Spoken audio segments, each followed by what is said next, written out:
Hello everyone. In this presentation, we are going to discuss about the speed control of induction motor drive. So, first of all, before getting into the presentation, we need to know few things, and we have some questions in our mind, and I'll try to answer those questions. So, the first question is, why do we need speed control?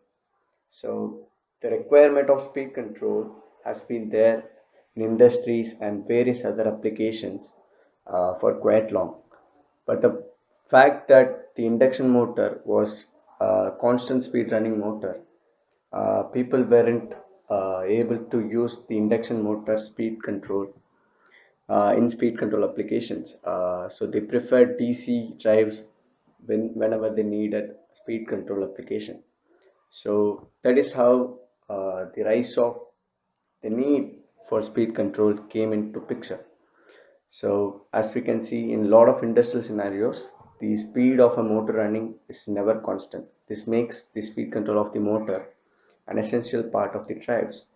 So apart from that, when we control the speed of the motor, we are able to manage a lot of things such as energy consumption, and we are able to change the rate of production to increase the profit. So the next question is, uh, what is the difference in case of induction motor when it comes to the speed control? First of all, as I already told, an induction motor is basically a constant speed motor, so it's somewhat difficult to control its speed.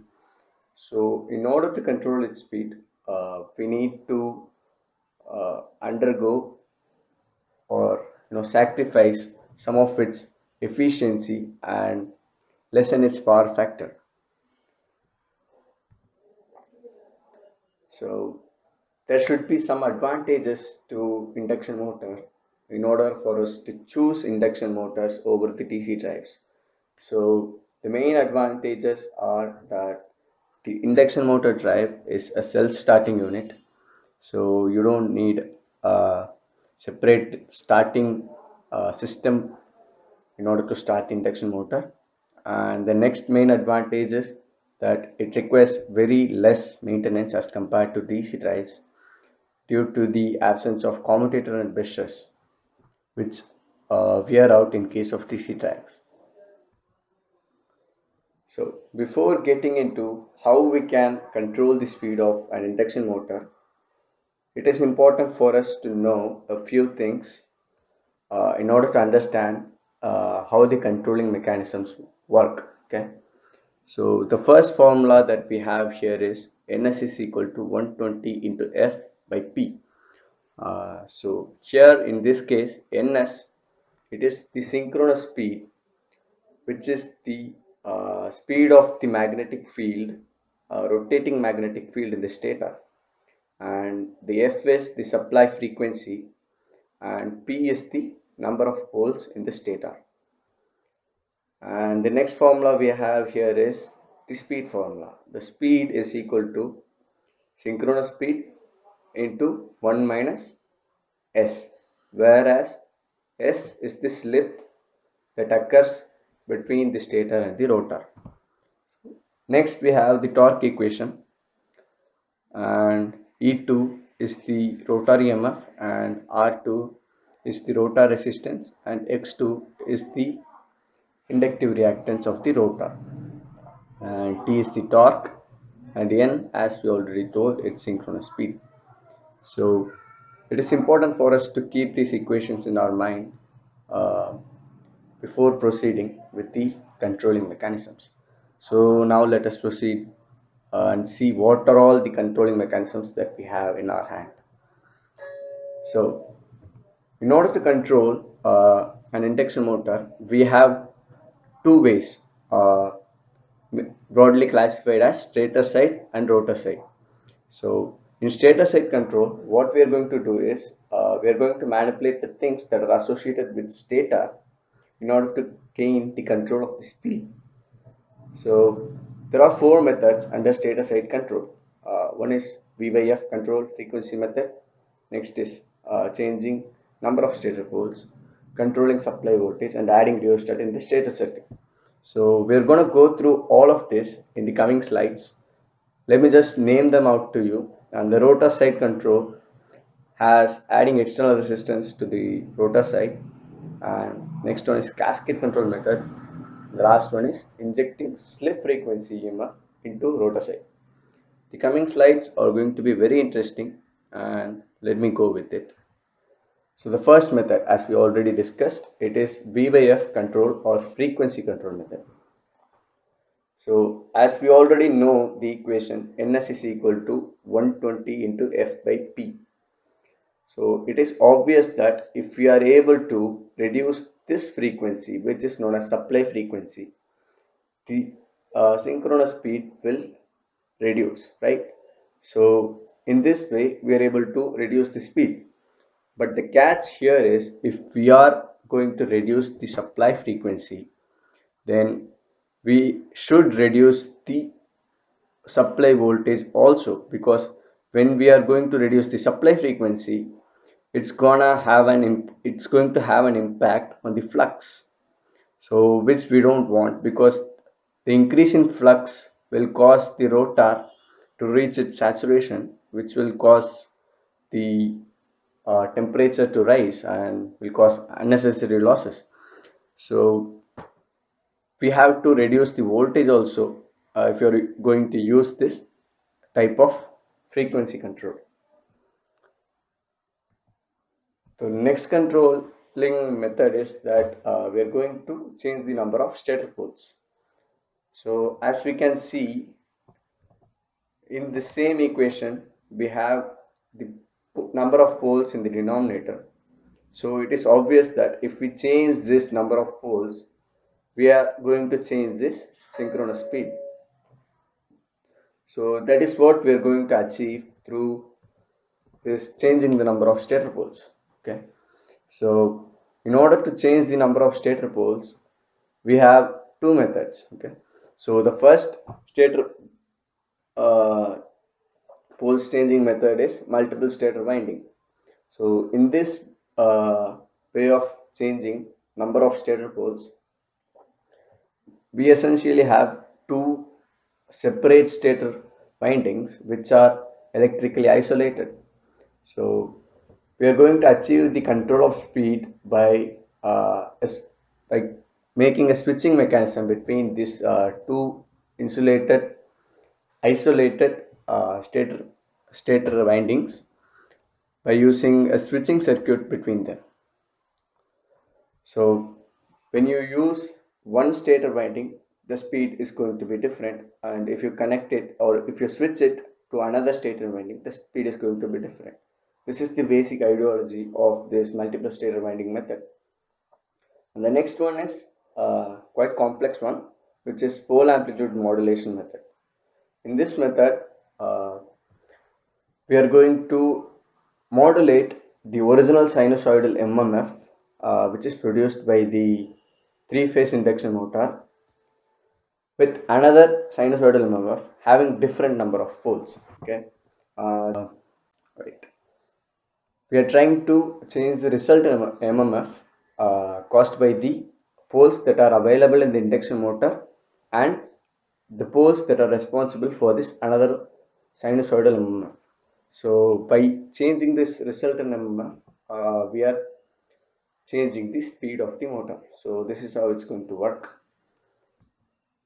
The next method is by changing or controlling the supply voltage. Okay, so as we all know from the torque equation, we are operating the induction motor in a low slip region. While it's running, the slip is almost equal to zero. So since it's very low, we're going to cancel out the term. Let me show that to you.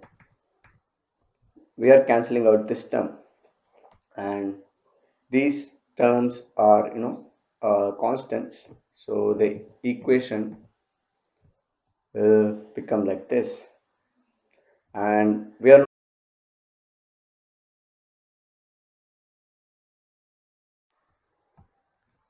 since we are not varying the rotor resistance, uh, we are cancelling out that also.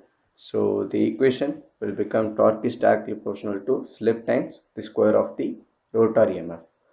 Now since rotor EMF is directly proportional to the supply voltage, uh, now we can vary the supply voltage to get change in the torque. So the thing is, if we vary the supply voltage or if we reduce the supply voltage, we are going to reduce the torque. But we don't want the torque supplied to the load to be reduced, which is not desirable. So for that, we have to increase the slip to maintain the torque. The increasing of the slip will further reduce the speed of the motor. So that is how we get a control on the speed of the induction motor. So adding rheostat in the stator circuit, it essentially works in the same way as in the previous method. By adding rheostat, we are essentially reducing the supply voltage in the stator, and therefore it works in the similar way as stated in the previous method. The next one is rotor side control, and the first method in rotor side control that we're going to discuss is adding external resistance to the rotor side. So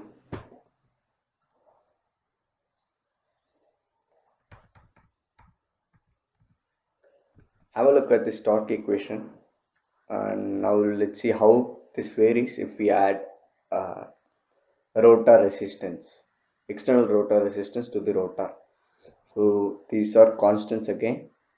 We're not going to vary this, and this is Sx square is again minimal, so let's cancel that out as well.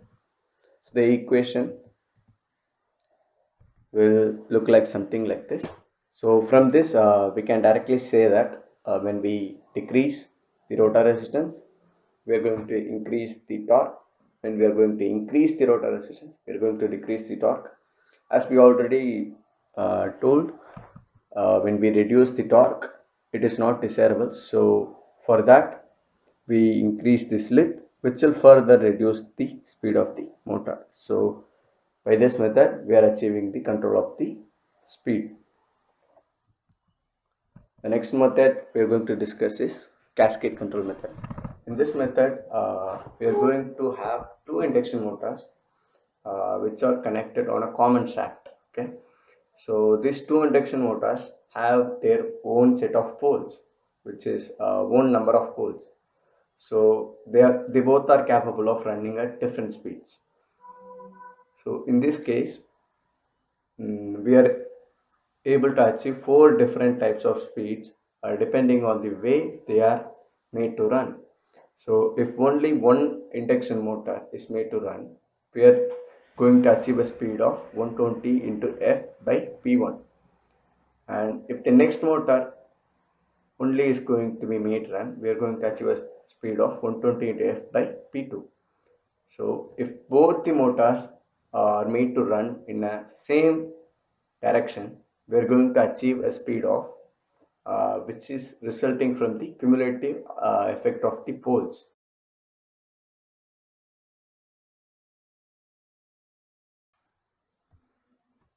More than a single motor. And another way the motors can be cascaded is differential cascading.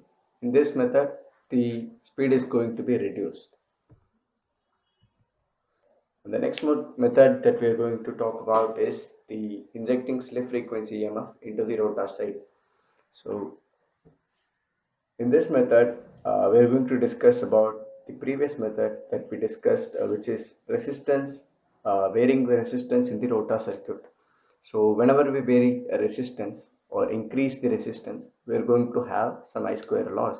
That I square loss in this case is the slip power lost.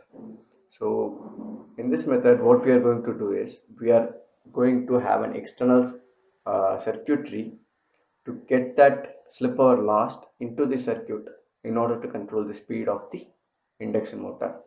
So in order to get that slip power lost, we are connecting an external source of EMF of slip frequency to the rotor circuit. So this method of recovering the slip power is known as slip power recovery, which can be the EMF which is generated by the external source can be again injected into the rotor induced EMF. The injected EMF can either aid or oppose the rotor induced EMF. So when the injected EMF aids the rotor induced EMF, the speed is going to increase, and when the injected EMF is opposing the rotor induced EMF, the speed is going to decrease. In this way, we are going to achieve the speed control that is required. These are few references that I referred while creating this PowerPoint presentation. Thank you guys for listening. Have a good day.